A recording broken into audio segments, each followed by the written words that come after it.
Today is New Recipe Monday. Did I make a sign just for this? Yes, I did. Did I color it myself? I did. So today we are making Birria de res. I'm probably butchered that, but anyway, it's Mexican beef stew, but we're going to make birria tacos out of it. So here is the recipe that I am following.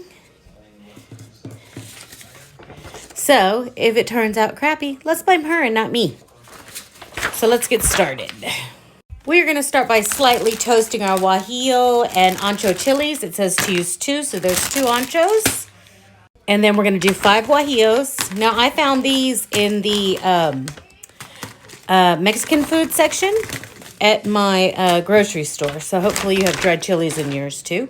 So my cast iron skillet is getting hot and I just put the peppers in. This is going to take multiple videos, so we will continue in the next video.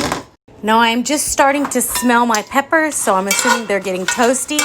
I'm going to take them out and put them in a heat-proof bowl. And now I'm going to cover the peppers with 1 cup of warm water so we can reconstitute them. All right, so toasting away here, I have 2 garlic cloves, 2 bay leaves, a teaspoon of Mexican oregano, a teaspoon of thyme, half of a cinnamon stick, and 1 clove. All right, I put everything that was in that pan into my blender, and I'm going to blitz it a couple times just to break it up. All right, here's what we have so far. It's pretty fragrant. Now I'm going to de-seed and de-stem the chilies that I just reconstituted, and I'm going to put them inside the blender. So basically all you do is you just take the stem off of it, and you get as many of the seeds out as you can, because that's where the spice comes from. Then I'm going to stick it in my blender.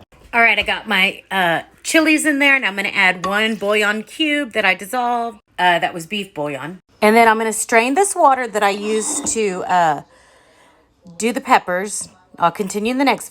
All right, I'm going to strain this water and I'm going to put this liquid inside the blender with the peppers. I didn't want all those seeds in there because I'm a wimp. All right, now let's give it a blitz. There we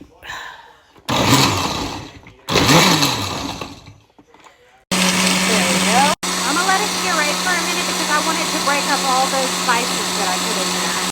Now that my sauce is done, I'm going to go ahead and strain it because you would not believe how much skin and all that crap gets in there from the seeds. Now, while I'm pressing this through, I'm just going to use a little spatula to press it through the strainer. I'm heating up my Dutch oven and getting it screaming hot so I can sear this chuck roast. I'll be right. See, look at this. See all that crap that's left in there, all the seeds and the skin and all that? You don't want that in your food.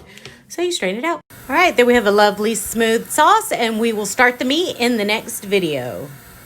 I did taste this sauce. It's got like a spicy, sweet taste to it, so that's good. I am going to season this chuck roast on both sides with salt and pepper. That's all she said to use, so I don't want to hear any crap about the seasoning. All right, I love a good chuck roast. This roast is beautiful. All right, so let's get our roast into sear. We're going to sear it on all sides. You want to hear that sizzle. If you don't hear that sizzle, you take it out and start over. Heating up that pot. All right, it was brown on one side, so I flipped it over. When my roast was seared up, I went ahead and added the bowl of sauce to it and enough water just to cover the meat. And I'm going to make sure it's all covered.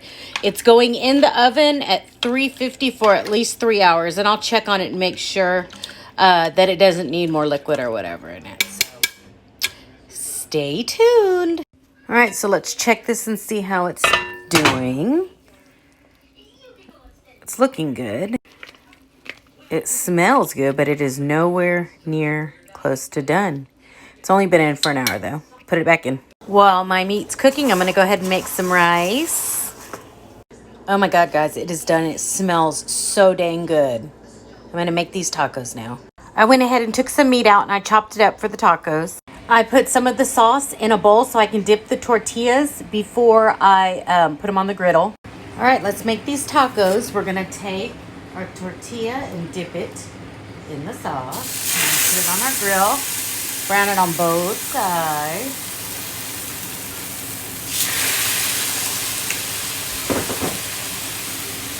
Add some meat to the center. I'm going to add cheddar jack. I know it's not the cheese you would normally use. Like I said, I'm going to add cheddar jack. It's not the cheese I would normally use, but it's one of the few that I can tolerate.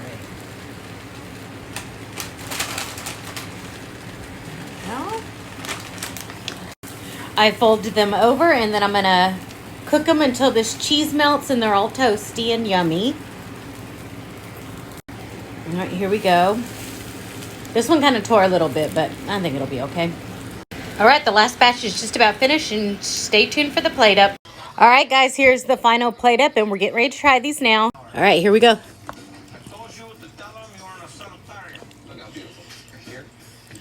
It's very good. Meat is very flavorful. We'll probably have the skin. You make it, enjoy it.